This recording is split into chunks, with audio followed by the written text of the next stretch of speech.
Thank you, Stuart. I will be talking today about some of the challenges that we face in the department, excuse me, especially with education, but also with research and display, as we've experienced them in the preparations for our centennial as well. The jouster in the Great Hall, as you've heard, is a wonderful advertisement for our centennial and indeed for our department. It is luckily one of the most popular destinations in the building, and a knight in full armor, of course, conjures up images of great deeds performed by men on the battlefield or in a joust in a tournament, and of course it also conjures up images of courtly love. So you might argue, depending on how you look at it, that we're popular for all the right reasons, or you could think also for all the wrong reasons if you take into account that what most people know about arms and armor is heavily tainted by the perception of the 19th century, the Victorians. And this Burne-Jones painting is a wonderful example in our collection. It shows this sort of melancholic chivalric figure listening to a lady and an angel performing music. If you start looking at details, of course, you know, wearing an armor, being barefoot is perhaps not a good idea. So that is one of the examples of the pitfalls that one has to be aware of.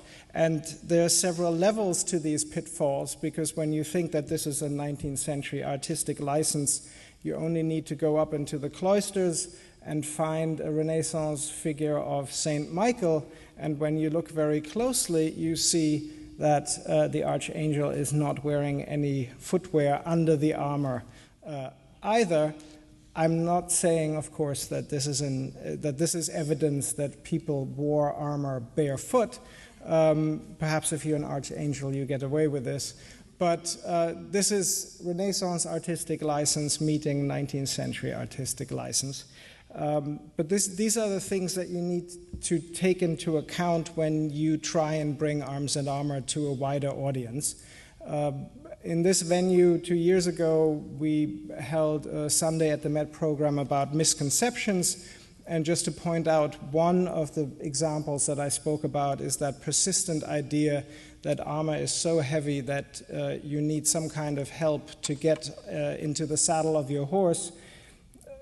Perhaps the saddest misconception that is very die-hard is the idea that you needed a crane or a ladder to get into the saddle in full armor, but you only need to look at contemporary works of art from the period to see very easily that a stirrup was all the help you really needed, even in full armor. So the objects are not as heavy or cumbersome as they might look. And also, there are still, every now and then, we need to almost justify our existence within an art museum. The question does come up why arms and armor are regarded as art. The helmet that Don and Stuart showed earlier, of course, make it very easy to argue that there is really no argument and that we don't need to justify ourselves. But nonetheless, it does help every now and then to point out that great artists, of course, looked at arms and armor, were familiar with arms and armor. Here is one of our jousting helmets and a drawing by Albrecht Dürer from the early 16th century showing such a helmet being studied by the artist, and the artist himself was in charge in Nuremberg of the city defenses. His father had been a crossbowman in Nuremberg. So these people were intimately familiar with arms and armor. They were surrounded by them every day, which of course is one of the problems when you talk about arms and armor to most people today. They have never worn armor, they have never held a crossbow, they have no idea how heavy a sword is. The artists of the period were very familiar, intimately familiar with these objects. Here's Lukas Cranach depicting himself as a German mercenary, a Landsknecht wearing armor and carrying a halberd. To me, wearing armor has always been one of the great dreams of boyhood. Apparently, Cranach is not quite as enamored with wearing armor. At least he doesn't picture himself like that. And then, of course, there is always the question, how does arms and armor still relate to the present day? Of course, to present day art history, arms and armor are very informative to help us understand arms and armor as art, as well as the artworks of the period. But then you also have contemporary artists. If you take Alexander McQueen, for example, who is very interested in armor and is inspired in his own fashion creation. You remember, you see on the left how this creation by him was displayed in our recent McQueen exhibition. Perhaps not quite wearable, but armor even informs the more wearable fashion. This is the lovely Emma Watson wearing a Tom Ford gold mail shirt and an undercover sort of scale skirt to go with it. So these are the things how you can, different ways in which to bring arms and armor closer. And then, of course, we're faced with questions from the public. They can come in email form or when we give gallery talks and lectures, programs like these. So we might be asked, arms and armor, or armor is still a feature of fashion today, as you can see. Did women of earlier times wear armor? Did they use weapon? And the question is, well, yes, there are instances, but they were the exception. So the few examples that we have are usually recorded because they were exceptions. This is a lady from Haarlem in the Netherlands, all decked out, really armed to the teeth, with a halberd, a sword, and a wheel-lock pistol. Not someone you want to trifle with. And she was already, during her lifetime, a local heroine for having defended Haarlem against the Spanish invading troops. We also are asked, of course, because arms and armor are very popular with children, did children wear arms and armor? And of course, Stuart somewhat stole my punchline there. But yes, they did. Contemporary art of the period will show you that occasionally pages, squires would carry the armor of the knights or the people they were assigned to help. And if you were of a wealthy noble family, children could even have their own armor. Now, one of the challenges that I hope perhaps not only my colleagues, but some of you may have picked up is I've shown you a lot of artwork of the period. In the last dozen slides or so, I've shown you very few actual objects of arms and armor. And this is one of the challenges, that in order to understand our field, you need to provide a lot of context information, but that can, if you don't do it right, distract from the actual object. There is nothing like looking at the actual object, of course, and our prime objective is to draw people in to come into our galleries and see objects, as Don has pointed out, that are unique, that cannot be seen anywhere else in the world. Now, Bashfordine already understood this about 90 years ago and employed some of the most up-to-date technology available to him. And he made 2 films in the early 1920s trying to provide visitors to the museum and also students to whom at universities to whom these films could be distributed with the background information necessary to understand these objects. If I could please have the first clip. This is an example. It's the first movie, which is called, or perhaps the second movie, which is called A Visit to the Armor Galleries, dates from 1924, and gives you an idea of what Bashfordine was trying to show, the very important argument that the objects that you see in our galleries were, of course, never intended, or the majority of them were not intended just to be looked at as art. They were intended to be worn, to be used.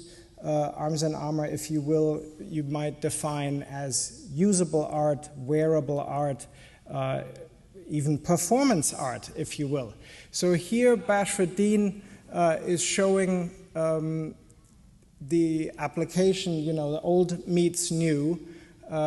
He has taken actual objects from the museum collection and is demonstrating answering obvious questions from the visitor in a very striking visual way.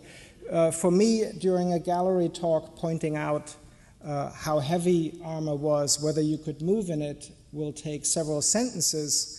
In these images, you know, a few seconds will say more than minutes of me speaking. Now here is our jouster in the Great Hall being shown up close and moving, and there is a person in the armor, which is young Mr. Grancy, who you've met earlier. He demonstrates the lance rest, a feature on armors that most people are very intrigued by and don't understand what it's meant to do. And we will also see how much work goes into setting up an armor, whether someone is in there or whether it's just put up on a dummy.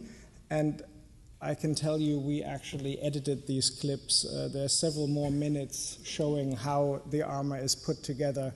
So we've shortened this a little bit. But here is the armor being unscrewed to open it up, but you're really in a jousting armor, which can be heavier because it is all about protection. You are really bolted into the armor in order to minimize any kind of impact and danger from injury. This is Stephen Grancy peering out from the great helm, which has been screwed to the breastplate. And on the back is an even more ingenious device. Most people are very intrigued to find that metal screws were already around in the 15th century. On the back, there is a tension screw device that will actually help to secure the helmet to the back plate. And it is a bad hair day always when you wear armor, as you can clearly see. As I said earlier, Bashfordine used actual armors from our collection and treated them, sometimes rather roughly, to make a point. But nonetheless, again, I could spend several minutes to point out how movable and how flexible armor is. You would have to take my word for it. Showing a few seconds of a period armor in motion can take care of that much more easily than me rambling on about it. And of course, again, a little tipping of the hat to the romance of arms and armor. Now, to come back to our jouster, again, the challenge is you see an armor mounted on horseback and you rather see the whole package than the individual pieces.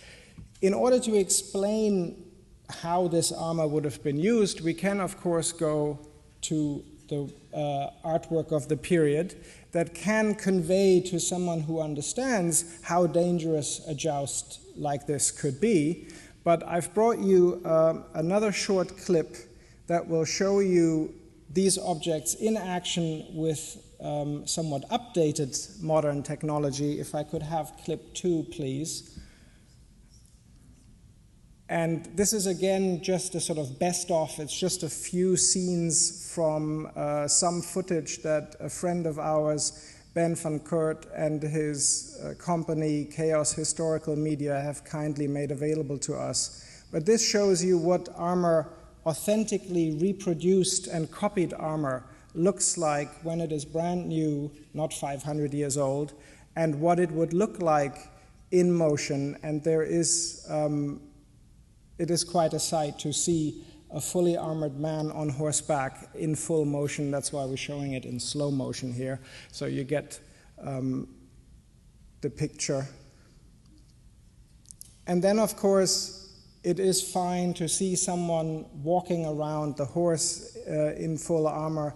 But this armor was, of course, intended for use. And I've brought you 2 short clips to convey what these objects and how they were used, the speed in which this happens, and here in slow motion, the impact of a perfect hit on both shields,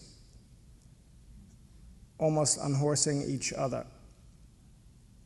And once again, we're very grateful to our friends for making this footage available to us. Now, what we do in our galleries, of course, again, you have to be careful not to overdo the point, overplay the point of giving secondary information so that it doesn't distract from the actual object. So here is our Negroli Burgonet again, and one of our efforts that we've included in our recent sprucing up of the galleries for our centennial is to provide background information that is crucial for the object. In this case, for example, the artist's signature is hidden underneath this brim and practically not visible in normal gallery light. So we have a close-up added to the normal gallery label in the gallery for you to see details that are otherwise hidden or not immediately understandable. We also take some of our objects into the gallery, and here is one of our education initiatives. It's a program that is called How Did They Do That? And we take both replicas as well as occasionally original, authentic works into the galleries and explain them to the children. These programs are very popular and I think, judging from his face, rather successful. They attract about 1,000 visitors per weekend. We usually do them on Saturdays and Sundays. We have one coming up on the November 10th and 11th weekend on Crossbows. But these are really, just to give you an example of some of the initiatives that we do. You have to be a little bit careful, even when you have specialists, our educators, our fellow, our curators in the galleries explaining objects. Even then, people are very often guided by their own misconceptions. So, for example, you still need to explain to people that a helmet that they might hold in their hand feels heavy, but if you're wearing it on your head, you get used to it. It's not as heavy as it may feel when you hold it in your hand. We do know that at Renaissance fairs, medieval festivals, and sometimes, I hate to say it, in other museums, armor for adults is sometimes given to children, which then, of course, walk away with exactly the opposite effect of what you wanted them to experience. If you put an armor made for a man on a small boy, not only does it look ridiculous, but he will probably think that all armor is incredibly heavy and you can't move in it. So this is some of the pitfalls that you need to try and avoid when you're doing educational efforts in the galleries. Another ideal way to disseminate and give secondary information to our objects is, of course, the internet, and we have, I think, about 24 pages of what we call thematic pages on the museum's Heilbronn timeline of art history. This is one of our most popular web pages, the common misconceptions and frequently asked questions, which at one day last fall received 67,000 hits in one day. I don't know how many guided tours and lectures and talks Stuart, Don, and I and all my colleagues around the world would actually have to give in order to reach 67,000 people. So the internet has a lot to offer in that regard, to get information out to the public. I want to go, for the last part of my talk, into a little bit more detail and show you some of the challenges that you come across when you work with the actual objects. One of the projects the department has been working on over the past few years, and I must admit perhaps a little too long, but I'll get into that point, is Crossbows. And Crossbows have perhaps undeservedly received not as much attention as you might want to give them, not only in this museum, but strangely within our entire field over the past 100 years or so. So when I started looking at our objects, there wasn't much information in our object files. So I started reading the literature that was available, and this Crossbow only had black and white photography at the time. So I looked at it. It seemed to be a rare but fairly generic late 15th century crossbow. When I studied it more closely, I got a bit more excited because the covering of the bow, which is made up of organic materials, it's pieces of horn glued together in order to form a very strong compound that would provide the tension of the bow. And it's usually covered to protect it against moisture with birch bark. But in the 19th century literature, in the older literature, there was always reference to bows of crossbows covered in snakeskin or fish skin.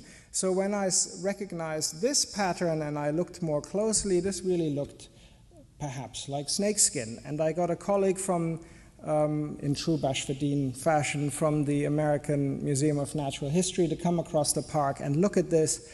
And he was able to immediately destroy all my hopes and said, no, this is not snakeskin. Someone made a very good effort to make it look like reptilian skin. And the closer I looked at the bow, it actually appeared to be a fake. So that was a bit of a disappointment that, yes, a rare object, somewhat generic object, turned out to be possibly an insignificant object. And by that time, I had done further research to look at contemporary art to see what these bow coverings looked like, how they had been decorated. So by now I had spent over 2 months researching this, and I end up with an object that is probably half a fake. The stock seems to be original, but the bow is probably a 19th century fake.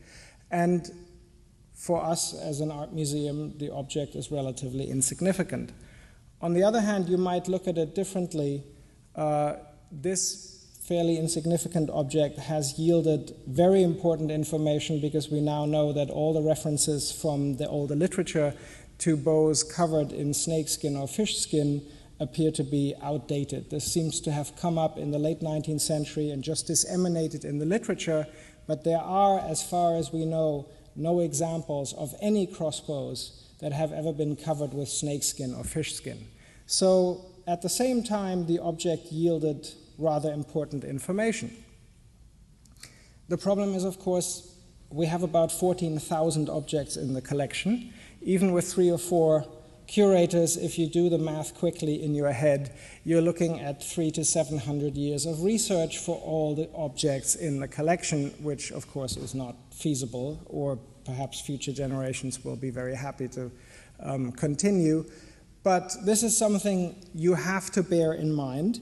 When we come to displaying our crossbows, you also presented with a challenge because, like all our objects, they're three-dimensional, they're not like a painting, two-dimensional, and sometimes it is just easier to put a crossbow flat on a surface that it's lying there, or you mount it flat against a wall, but then again, you only see one of 4, or if you count the bow as well, 6 sides of the actual object. And I want to quickly concentrate on this example here, which, when you get it out of its case, becomes a much more exciting object.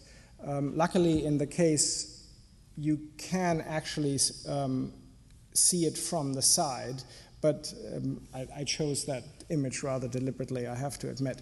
But so when you look at this crossbow out of the case, it becomes extremely exciting. Not only is it a rather rare combination crossbow, it combines a wheel-lock pistol and a crossbow, but it's most distinguished and noteworthy for the decoration on the stock. Here is a close-up, and with the help of our fellow Jonathan Tavares, we were able to identify the source of these engraved, polished staghorn inlays in the stock, a series of prints published in the 1570s by Jacob Flores in the Netherlands. And here is a close-up of the scenes side by side. Of course, you will notice that there has been some simplification going on, but that strange spear, which is formed as a clasped hand, the animal heads here, and this sort of avian bird-like looking helmet are clearly recognizable, also the shield shapes as well and the armor in the front.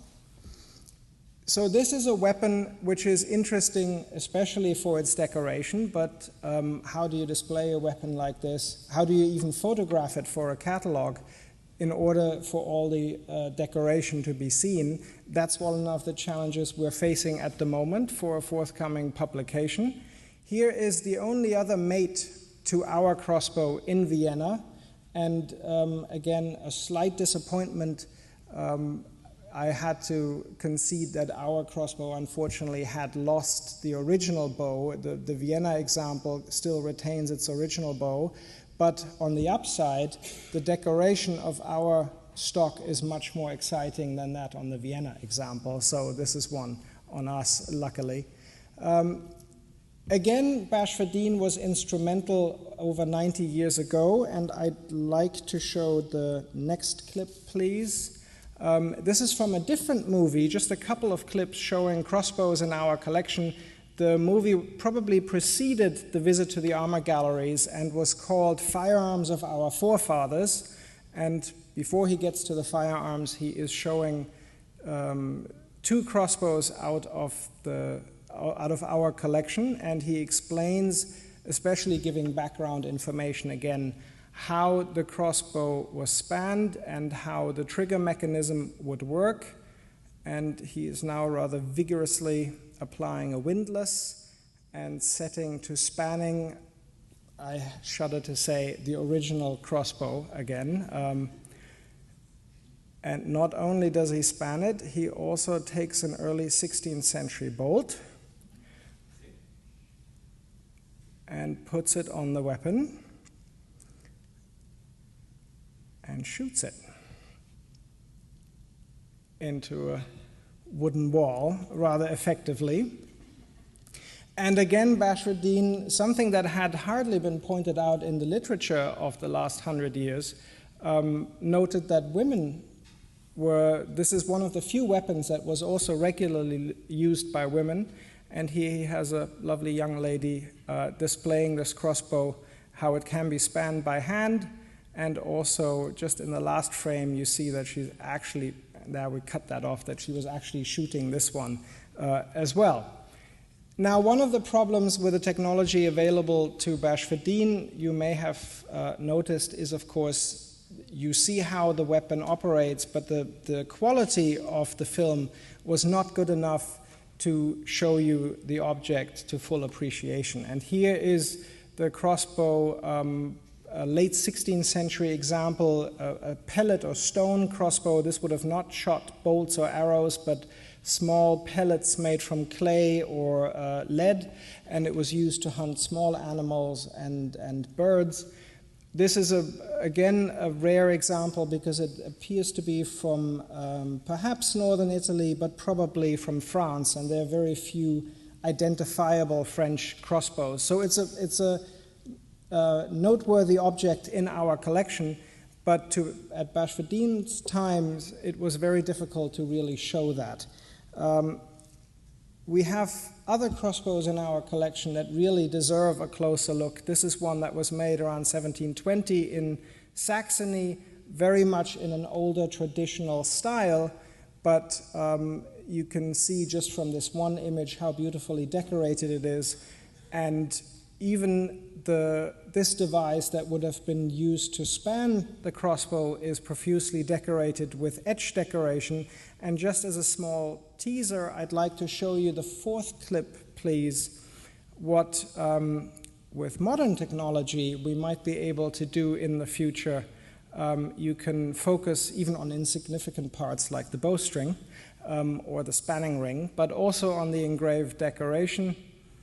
And then, of course, you can show how this weapon would have been spanned. A steel bow of this thickness would probably need a weight of about 500 pounds to be spanned. So you need a mechanical device. This is not something that you can do by hand.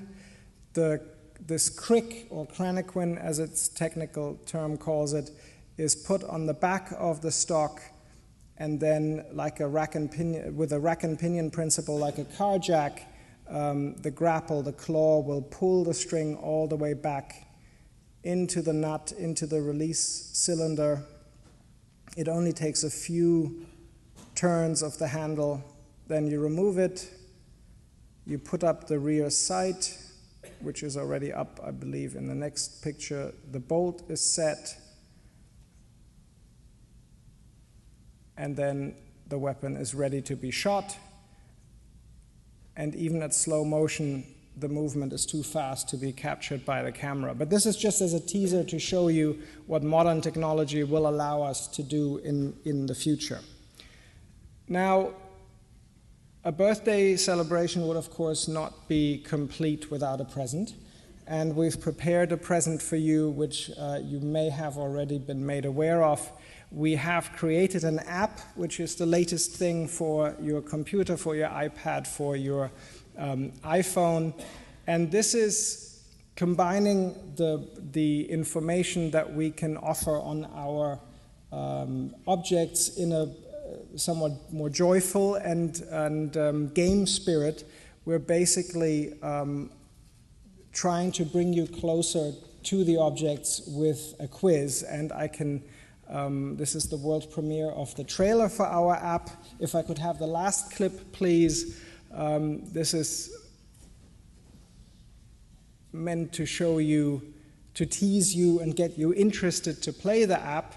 And then, hopefully, by playing it, you will learn a lot about the objects in our collection without even noticing it or without perceiving it as a learning exercise, but more as fun and games, of course.